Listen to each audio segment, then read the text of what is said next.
Hey everyone, welcome back to the channel. And if you're new here, like I always say, welcome to the channel. Today is Saturday, October 14th, and I hope that your October has been off to a great start. In today's video, I want to talk about Blindness Awareness Month. And if you saw my previous video where I gave my September recap, I mentioned that this month, October, is Blindness Awareness Month. And I want to just briefly discuss why I feel like it's important for us as a society to acknowledge Blindness Awareness Month and blindness in general. So I feel like there are a couple of reasons why it's important to acknowledge blindness and to acknowledge something such as Blindness Awareness Month. And the main reason is that blindness, generally, broadly speaking, when we say blindness, most people think, not able to see at all.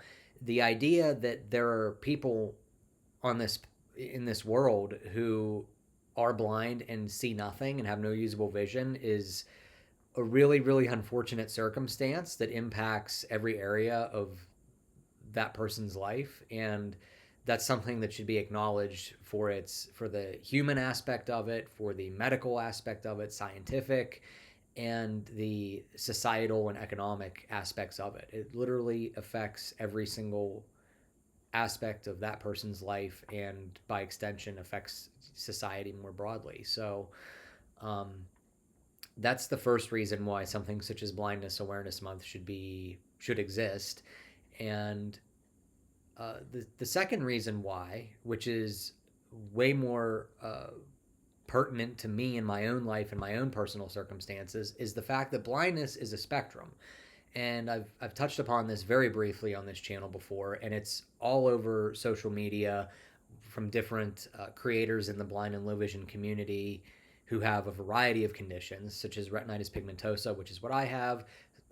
There's a lot of creators out there that have Stargard's, a lot that have Usher syndrome. It just runs the gamut of conditions and people who are out there creating content that touches upon blindness being a spectrum, as well as sharing their own journeys.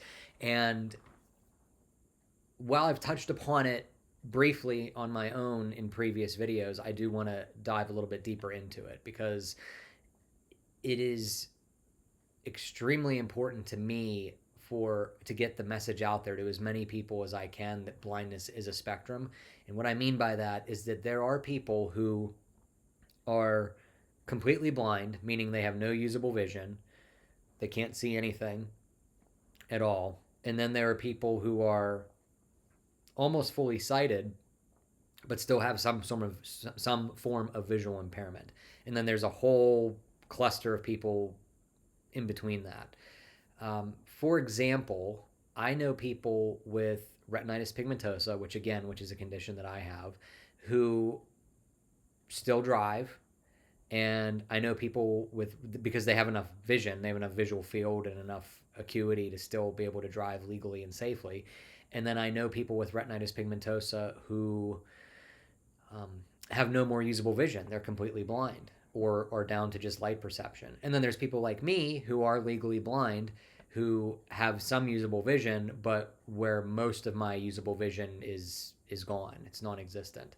So that's just a brief example. But in addition to that, um, not even focusing on blindness broadly speaking, but focusing on my own condition, retinitis pigmentosa, I know people who were diagnosed with retinitis pigmentosa who, at a very young age, 5 years old, 6 years old, even earlier, who still have usable vision in their 50s, 60s, and 70s. And I know people who were diagnosed with retinitis pigmentosa in their early 20s and are now in their mid 30s and have almost no usable vision and anything in between that. So it not only is blindness a spectrum broadly speaking, but the way that specific conditions that can cause blindness affect the people who have them is a spectrum all in and of itself. I'm personal friends with a lot of people who have retinitis pigmentosa, and most of the people that I know who have RP are older than me, and most of them have more vision than I do. And as far as I know, I'm the only person that I know of, and I know dozens of people who have retinitis pigmentosa and other inherited retinal conditions. I'm the only person other than me and one other person, so just two of us, are the only people that I personally know of who have never had a driver's license with and have this condition. Just about, unless I'm missing somebody, everybody I know who has the diagnosis of retinitis pigmentosa has had a driver's license at one point. A lot of them have since given up driving or have lost their license because their vision deteriorated too much. But only two people that I know of, including myself, have never had a driver's license because it just didn't make sense to. You know, I don't know her situation as to what led her to not get a driver's license, but as for me, I knew what my mobility was like, having been legally blind since almost birth. To put two and two together and be like, driving a 1,000-pound or more, motor vehicle that can go 110 miles an hour is probably not the best thing for me to do for myself or for anybody else. So the decision was made to not do such a thing. And my visual fields aren't good enough anyway. But those are just some examples of why I feel it's important for us to acknowledge and celebrate Blindness Awareness Month. And when I say celebrate, I really do mean acknowledge. Celebrate just kind of means the same thing as acknowledge. And some other examples I want to give as to why I think this is important is there are a lot of people, myself included, who don't look blind, and we'll say blind meaning like a member of the blind community, who don't look blind, who do things that blind people do, that some blind people do. So, for example, I use a white cane when I travel. I carry my white cane when I travel. I use it, at the airport. I use it when I'm going somewhere by myself. And even though I have usable vision, I feel safer, and I have found that I move much more seamlessly through certain situations if I have my white cane on my person, whether it's unfolded and out and I'm actually using it, or if it's folded up in a bag or in my pocket or something. Things just work out better for me when I have the cane. And there are a lot of people out there who are, and a lot I'm personal friends with, who use, and a lot who have better vision than me, who use a white cane and they don't necessarily look blind. Like you may see someone who, a lot of famous examples in the blind community of these type of people, not fully understanding the spectrum of blindness, is that, like, I use a white cane sometimes, but I wear glasses and I can use a smartphone without assistive technology. So, like, there are a lot of people out there who are like that, who are doing things that, like, there are things that I can do that you wouldn't think someone with my level of vision loss would be able to do. But I do them because of adaptations I've made throughout my life, and everybody's different and everybody's adapted differently based on how their vision has progressed. But just because I'm doing things that make me appear to not be blind or legally blind doesn't mean that I'm not legally blind. And it's important to understand that, because a lot of times, I mean, I've seen TikToks, I've seen other videos, I've seen other creators talk about it, where they've been, like, stopped by people for using their cane while using their smartphone at the same time, as if they're, like, faking being blind. And, like, for someone like me, thankfully I've never been in that situation where someone has thought I was faking it, as far as I know. But I wear glasses.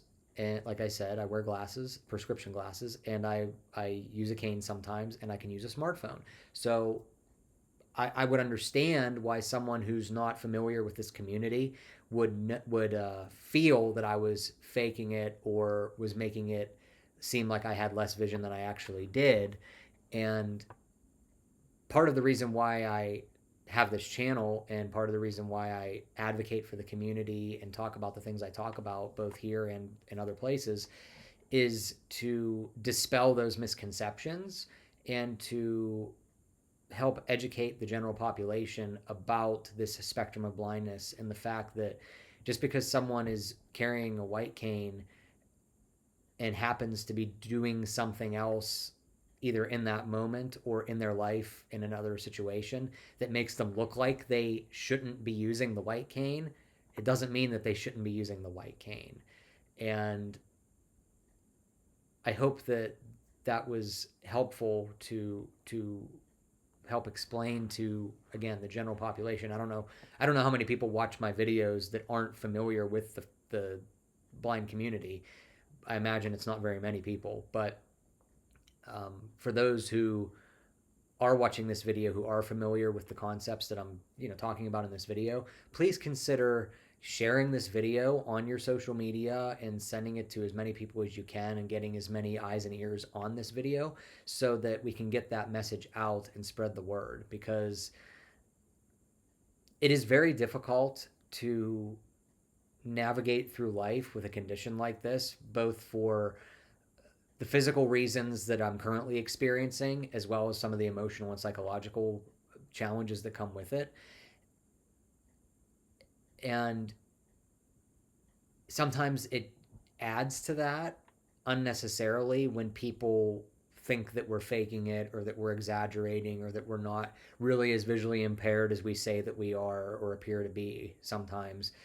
And I'm just asking those of you who might be seeing this who are unfamiliar with the spectrum of blindness prior to seeing this video, that you consider that when you see someone walking around with their white cane and have their smartphone in their hand texting without audio descriptions, or someone who's wearing prescription eyeglasses who's walking around with a cane, or seeing someone that using a cane in one situation and playing backyard football in another situation. Just consider that blindness isn't just sunglasses and guide dog, and it's much more complicated than that. And I hope that this has been beneficial and useful information for anybody who's watching it, but particularly those who may have not been aware of these realities of the blind and low vision community. So that's really all I wanted to talk about today. So thank you all for watching. I have a couple more videos planned for this month in the spirit of Blindness Awareness Month, and I will be filming those over the next couple weeks and getting them uploaded and sent out to you guys as soon as I'm able to. And yeah, so thank you all again for watching. Go Penn State. I'm wearing a Penn State t-shirt. Penn State's playing today. They did not play last week. It was very sad and depressing. But we're back in business this weekend, and I hope we just demolish our opponent, and all will be right with the world. So thank you again. Have a great day. Have a great week.